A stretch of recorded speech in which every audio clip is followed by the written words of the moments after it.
So the same thing always happens when a new device launches. The media gets review units ahead of the official launch, and we get to use them while we write our review.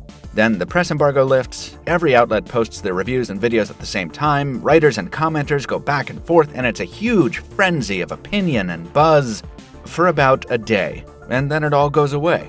Sure, there's some follow-up coverage, but after that initial blast, almost no one revisits the device to see how well it's aged, because we're all on to the next big thing already. So let's do something about it. Let's take a look at Nokia's most metallic update to the Lumia 900 line. I'm Michael Fisher, this is Pocketnow, this is the Nokia Lumia 925, and this is episode 25 of After the Buzz.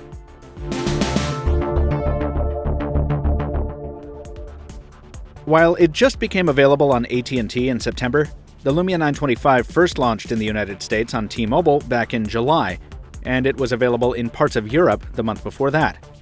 Our own Anton D reviewed the phone at that time, calling it a joy to use, and promising that, for the right kind of customer, it wouldn't disappoint.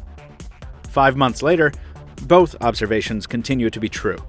The Lumia 925 is indeed something special, but now more than ever, it also takes the right kind of buyer to appreciate it. Some of us were a little hard on the 925 at first, which took the industrial design of the earlier 920 and modernized it with aluminum trim and a busier backplate. While we're still not pleased about the removal of wireless charging and wish the speaker had been kept on the bottom edge, it's tough to overstate the beauty of the 925. Especially in the black finish of our AT&T unit, this is quite a beautiful device, and Nokia seems to know it, having included the kind of carrying pouch normally included with luxury sunglasses. Its lightweight keeps it in the same pocketability league as something like the iPhone 5S, while its aluminum trim puts it a step above something like the Galaxy S4, more in line with an HTC One in terms of feel and hand. Back in June, we weren't sure if the change in design language from the earlier Lumias was a good idea, but given the industry's continued march toward thinner and lighter designs, the 925 has held up much better than the 920, and even to a degree the newer 1020 in terms of aesthetics. The clear black display may not be 1080p, but it's excellently sized at 4.5 inches, and its AMOLED-fueled blacks are dark as can be, its color palette as dazzling as ever. With regard to nuts and bolts hardware capability, there's nothing special here, but then there doesn't really need to be, given Windows Phone's ability to operate smoothly on even middling hardware. That positive distinction, though, can only carry Windows Phone so far. We love the fluidity of Microsoft's platform, and the fact that the Windows Store has finally landed long-sought titles like Instagram and Vine. It's a definite feather in its cap. But with the competition on both sides recently rolling out big updates, iOS 7 from Apple and Android 4.4 from Google, Windows Phone is due for some feature enhancements and an interface refresh. It's not necessarily stale, but some elements aren't aging well.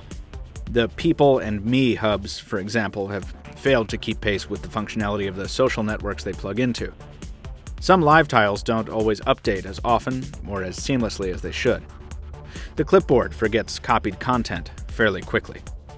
It sounds like quibbling, but little shortcomings like that can add up to a subpar experience over time.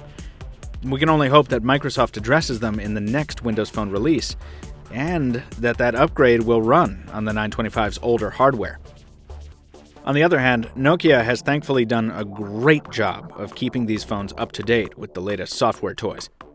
When we unboxed our AT&T unit, we had almost 20 updates waiting, with feature enhancements ranging from app upgrades to bug fixes, and those updates just keep coming. Nokia's software suite and its after-purchase support is truly outstanding, and we hope to see this commitment to meaningful updates continue after the Microsoft acquisition closes. One of the biggest enhancements has been the Nokia Camera app, which made its debut on the Lumia 1020 and allows fancy tricks like manual focus and adjustable shutter speeds, exposure, and so forth. If that's too much for you, you've also got the option of sticking with something fun like Nokia Smart Camera with its various enhancements, or even the stock Windows Phone camera app, which is pretty bare bones. No matter which app you use, they're all driving the same 8.7 megapixel PureView shooter, which is excellent. Though 13 megapixels has become the new high-end benchmark resolution, The 6-element lens and optical stabilization of the 925 means it's likely to be the superior camera in almost any situation, especially in low-light scenarios. It's not perfect. The purple haze color fringing is a little more pronounced than usual on our unit, and sometimes you need to tweak the settings to get color balance just right, but the fact that those options are available to you, in and of itself, puts the 925 on another level. Yes, the Lumia 1020 delivers more impressive results, but the 925 is also slimmer, lighter, and $50 cheaper on contract with AT&T. Speaking of AT&T, the 925 performed very well on the nation's second largest carrier in the greater Boston area. The LTE throughput excellent, as we've come to expect. Voice quality was excellent on our end as well, with a warm sound and nice side tone. Callers said we sounded a bit crackly, but otherwise fine. Speakerphone quality wasn't quite as good. Again, we wish Nokia hadn't moved it from the bottom edge to the back, but at least it's loud. And as we've come to expect from 900 series Lumias, battery life continues to be good, but not great, especially after prolonged uptime after many apps have been opened and closed. The Snapdragon S4 tends to get pretty hot under a load, and that, combined with the fairly low battery capacity, means the 925 will continue to be a better phone for the tight jeans crowd than the road warriors among us. If you're in the latter group, you will definitely want to invest in an external battery pack. So, are you the right kind of buyer who should consider picking up a 925 now, 5 months into its life cycle?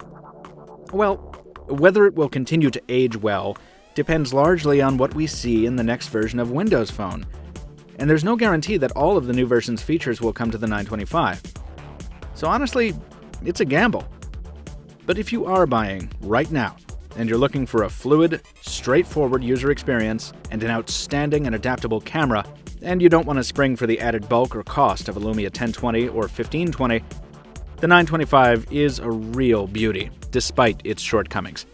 Just treat it with kid gloves, or keep it in its protective pouch to preserve the resale value. Would you get the 925? Did you just buy the 925? What is your relationship with the 925? Let us know in the comments below, and toss us a like, please, if you did enjoy the video. Also, check out our full review of the Lumia 925. It's been up at Pocketnow.com since the summertime. Go have a look at that. And, as always, thank you so much for watching. Please follow us on social networks so you don't miss future coverage, and we will see you very soon.